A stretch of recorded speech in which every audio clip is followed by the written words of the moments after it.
Magazine.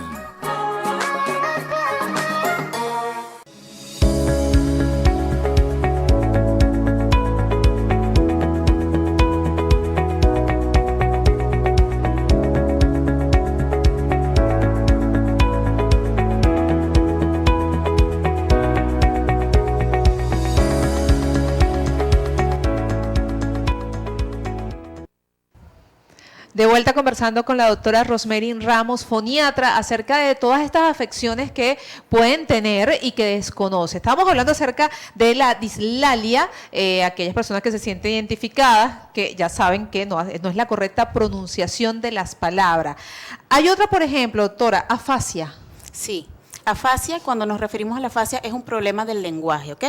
Sabemos que el lenguaje se trata de lo que nosotros comprendemos y lo que expresamos. ¿Sí? Entonces, la afasia es un problema neurológico, es una patología de origen neurológico. El paciente estaba bien, quizá, expresaba normalmente, tenía una buena comprensión, pero de repente tuvo un evento cerebrovascular, que es lo más común. Entonces, hubo afectación a nivel cerebral de las áreas del lenguaje, tanto expresivo como comprensivo. Hay que diferenciarlas. Las afasias son de diferentes tipos, afasia de tipo comprensivo, afasia de tipo expresivo y mixta.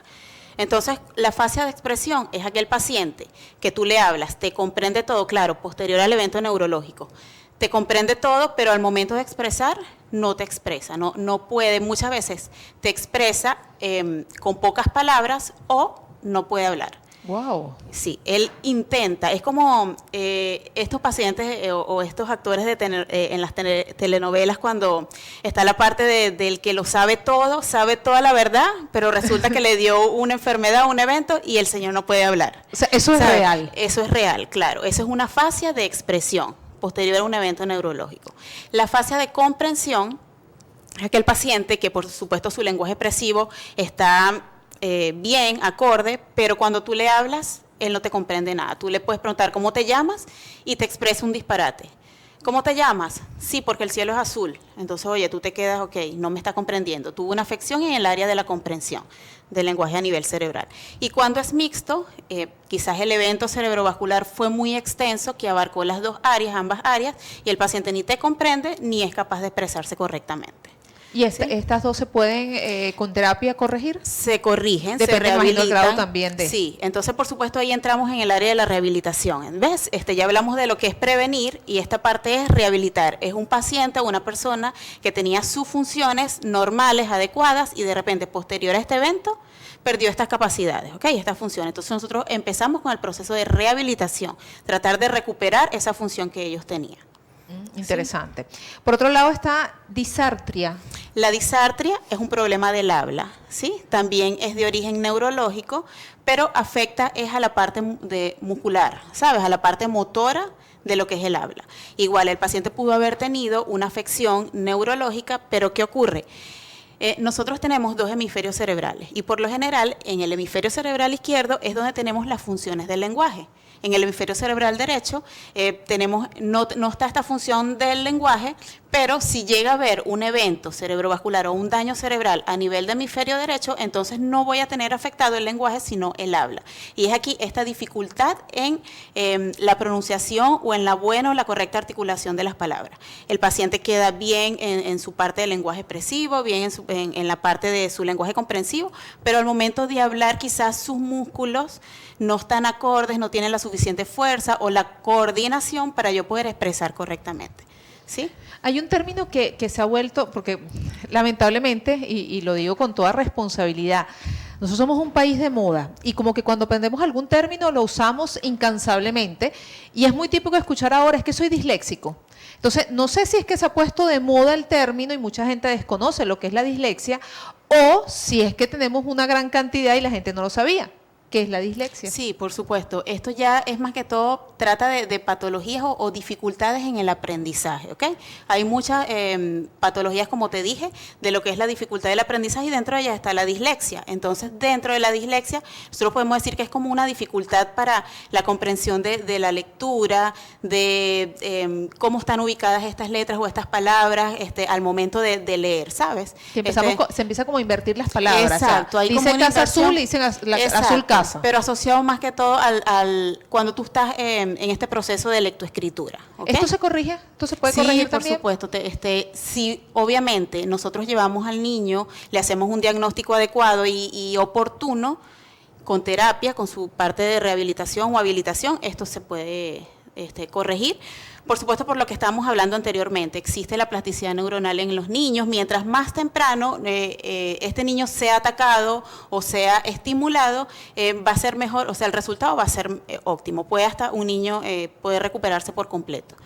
¿Sí? La famosa tartamudez, que llama mucho la atención, sobre todo recuerdo muchísimo que Giordano, el cantante Giordano, en sus tiempos cuando daba entrevista, se quedaba por completo porque era tartamudo. Y la gente le llamaba mucho la atención porque cuando cantaba, Sí. obviamente no había nada de tartamudez. Hablemos un poco acerca de ello. La tartamudez también es una patología que nosotros la englobamos dentro del habla, ¿ok? Porque tiene también mucho que ver con la coordinación de los músculos fonoarticulatorios al momento de expresarse. Entonces, cuando nosotros evaluamos habla, evaluamos ciertos parámetros que son el ritmo, la velocidad, la fluidez. Entonces, esta es una alteración del ritmo, ¿ok? Vemos que aquí hay bloqueos. Cuando hablamos de tartamudez o difemia, lo que hay son bloqueos en el habla. Puede ser tónica, clónica o tónico-clónica. Por ejemplo, hay pacientes que le cuesta expresar la primera palabra. Por ejemplo, yo te voy a decir pa, ¿sabes? Para decir papá, papá. O sea, sale algo explosivo. O está el paciente o la persona que lo que hace es gaguear, por decirlo así, pa, pa, pa, pa, pa, pa, pa, ¿ok?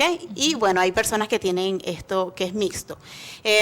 Esta diferencia que tú dices que el paciente con difemia cuando habla se bloquea, pero cuando canta es muy fluido, es porque estas áreas están ubicadas en hemisferios diferentes, ¿ok?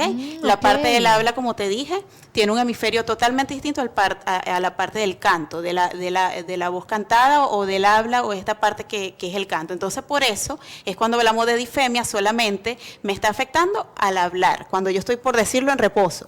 Pero cuando estoy cantando, como es otra área que se activa, pues salgo muy fluido. ¿Okay? No me voy a bloquear. Entonces, una de las técnicas para mejorar o que usamos en estos pacientes con difemia es utilizar el canto para poder expresarse. Oye, pero qué interesante.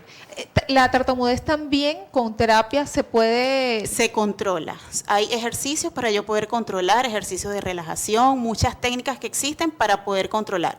No te voy a decir que se cura como tal al 100%, pero sí la persona puede controlarse, por ejemplo, porque dependiendo de la causa, obviamente hay muchas causas en todas las patologías. Entonces, una de ellas son ejercicios de contracción, relajación, que es lo que ocurre en este proceso de difemia, más que todo. Entonces, con estas técnicas, ellos pueden llegar a controlar y pasar desapercibidos, como por decirlo así, pues de alguna manera. Porque inclusive cuando personas que no sufren de o no tienen ninguna de estas patologías, simplemente en algún momento de nervios, en una exposición, se pueden inclusive hasta trancar a la hora de hablar. Quedan muchísimas por tocar, pero bueno, en próximas entregas, porque se nos está acabando el tiempo, vamos a seguir hablando por lo menos. Hasta la pérdida de la audición también tiene que ver con la parte de foniatría. Muchísimo que ver, la parte auditiva. Por supuesto, recordemos que los niños aprenden a hablar, o todos los seres humanos aprendemos a hablar, es porque escuchamos, mediante la repetición. Si yo no escucho nada, o si un niño, un bebé de 6 meses, por decirlo así, porque todos los niños desde 0 meses hasta 6 meses hacen todo igual. O sea, empiezan a balbucear, hacen sus monosílabos, pero ya a los 6 meses empieza esa retroalimentación, ¿ok? Entonces, lo que yo escucho o lo que ese bebé escucha es lo que va a repetir. Si hay una patología auditiva, ese monosílabo o esas vocalizaciones se van a ir extinguiendo poco a poco.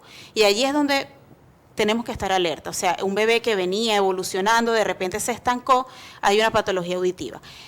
Nosotros realizamos un estudio que es como un screening auditivo a todos los recién nacidos, que se llama emisiones autoacústicas, que es para evaluar o chequear a ver si hay alguna alteración en lo que es la parte de la cóclea, o si la cóclea que es lo que me dice a mí si hay o no audición. ¿Okay? Entonces, este estudio es importante hacérselo a todos los recién nacidos, así como la prueba del talón.